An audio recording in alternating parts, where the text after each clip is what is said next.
আচ্ছা, তাহলে আমরা এখানে সলভ ফাংশন করে খুব সহজেই কার্যকরী গভীরতা ডির মানটা নির্ণয় করে ফেলবো। আচ্ছা, তারপরের কাজ কি? আচ্ছা, তারপরে যে বইয়ে যেভাবে দেওয়া আছে এইভাবে করার দরকার নেই, আমরা ডাব্লিউএসডিতে যেভাবে শিখছি সেভাবে করব। তাহলে কি লিখবো এখানে?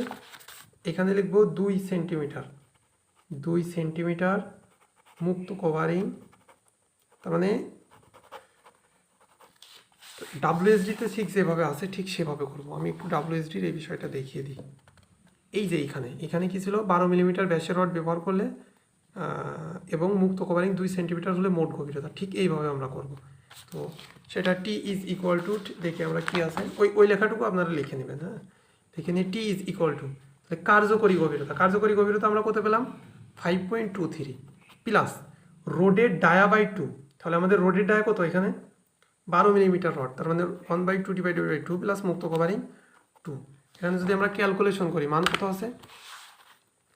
আমাদের মান আসে হলো যে 5.23 প্লাস 1.2 ডিভাইডেড বাই 2 প্লাস 2, মান আসে 7.83 সেন্টিমিটার।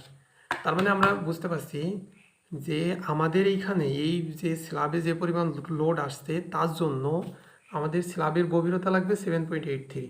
কিন্তু আমরা যখন অঙ্ক করা শুরু করছি তখন এই যে স্ল্যাবের গভীরতা বা স্ল্যাবের পুরুত্ব এটা কত ধরে অঙ্ক করা শুরু করছি? 12 সেন্টিমিটার। তার মানে লাগবে আমাদের 7.83, কিন্তু আমরা অলরেডি 12 সেন্টিমিটার ধরে অঙ্ক করতেছি, তার মানে অলরেডি বেশি ধরে অঙ্ক করতেছি, তাহলে তো সমস্যা নাই, ফেল করবে না। তার মানে আমরা কী লিখবো? যে অতএব ঠিক আছে। এইবার দ্বিতীয় লাইনে লিখবো যে অতএব প্রকৃত কার্যকরী গভীরতা, প্রকৃত কার্যকরী গভীরতা, কার্যকরী গভীরতা, এই লাইনটা লিখে নেবো। তার মানে ঠিক যেভাবে আমরা কোন জায়গায় করছিলাম, ডাব্লিউএসডিতে করছিলাম সেভাবে। কার্যকরী গভীরতা ডি ইজ ইকুয়াল টু, তখন আমরা কি করব?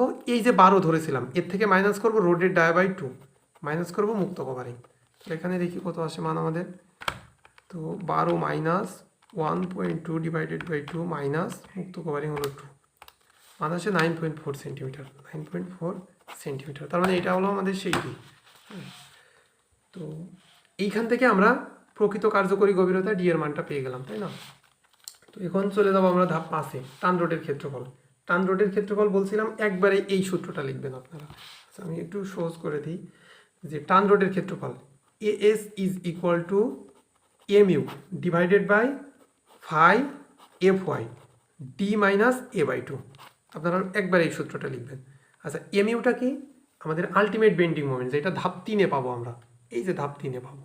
আচ্ছা, এখন আসি ফাইয়ের মান 0.90, এফ ওয়াই দেওয়া আছে, ডি পেলাম আমরা, এই যে 9.4 হলো আমাদের এই ডি এর মানটা। আচ্ছা, এখন আসি এর মানটা আমাদের নির্ণয় করতে হবে। এবার ডান পাশে এ ইজ ইকুয়াল টু লিখবেন যে A is equal to rho D F Y divided by 0.85 F prime C. ঠিক আছে, দেখি সূত্রটা। হ্যাঁ, এই যে এইটা rho D F Y divided by 0.85 F prime C. ঠিক আছে, এই মানটা মানে এই সূত্রের সাথে আমরা এর মানটা নির্ণয় করবো। রো এর মান কত? ওই যে আমরা রো এর মান এই যে এখানে পেয়ে গেছি যে 0.0153, তাই এই যে 0.0153 রো এর মান। আচ্ছা, ডি হলো কি? কার্যকরী গভীরতা, এই যে 9.4। এফ ওয়াই এর মান দেওয়া আছে, 0.এফ প্রাইম সিও দেওয়া আছে, এখান থেকে এর মানটা এখানে বসিয়ে দিলে আমরা এসটা পেয়ে যাবো। আচ্ছা, এসটা আমাদের কত আছে? 4.45 বর্গ সেন্টিমিটার। তাহলে 12 মিলিমিটার ব্যাসের রড ব্যবহার করলে তাহলে আমাদের স্পেসিং, তাহলে স্পেসিং কি? আবার সূত্র একই, বি ইন্টু ছোটো হাতের এস ডিভাইডেড বাই বড়ো হাতের এস। বির মান সবসময় 100, ছোটো হাতের এস কত হবে? যে পাই ডি স্কোয়ার বাই 4। তার মানে 12 মিলি যেহেতু রড, তার মানে 1.2 স্কোয়ার ডিভাইডেড বাই 4। তাহলে এখান থেকে আমরা ছোটো হাতের এস পাবো। তাহলে ছোটো হাতের এস এর মানটা এখানে লিখে দিতে পারি, যে আমাদের বইয়ে করা আছে যে এটা 12 মিলি ধরছে, এই জন্য 1.13 আসছে, 1.13। আর এই যে বড় হাতের এস পেলাম আমরা 4.45। তো এখানে মান আসছে 25.39 centimetre, 25.39 centimetre centre to centre. তো আমরা জানি স্পেসিংয়ের ক্ষেত্রে কী করতে হয়? কমাইতে হয় আর সংখ্যা বাড়াইতে হয়, মানে ফ্র্যাকশনের ক্ষেত্রে এখানে।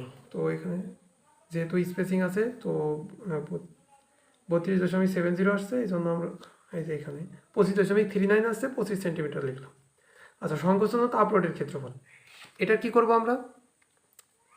সেই ডাব্লিউএসডি সেই আগের সূত্রই রয়েছে যে ডিফর্ম বারের ক্ষেত্রে 0.0025 বিটি আর প্লেন বারের ক্ষেত্রে 0.00 সরি ডিফর্ম বারের ক্ষেত্রে 0.0020 বিটি আর প্লেন বারের ক্ষেত্রে 0.0025 বিটি।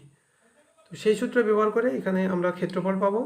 তবে 10 মিলি ব্যবহার করলে মানে বাইন্ডার 10 মিলি হিসেবে ব্যবহার করলে এস আসবে 0.785, তাহলে 100 ইন্টু 0.785 ডিভাইড বাই 24, এটা আশা করি আপনাদেরকে বুঝাইতে পারছি। তো এইভাবে আমরা তার মানে এই দুইটা ভিডিও কেউ যদি ভালোভাবে দেখে এই অধ্যায়ের এই ম্যাথ নিয়ে মানে ইউএসডি এবং ডাব্লিউএসডি পদ্ধতিতে 1AC লাইভ ডিজাইন নিয়ে কারোর সমস্যা থাকার কথা না, ঠিক আছে? তো তারপরেও যদি কারোর সমস্যা হয় তো আমাকে জানাইতে পারেন, বললে ভিডিও বানানোর চেষ্টা করবো ইনশাল্লাহ। তো আশা করি সবাইকে বুঝাইতে পারছি। তো ধন্যবাদ সবাইকে, পরবর্তী ভিডিও পাওয়ার জন্য আমাদের সাথেই থাকুন।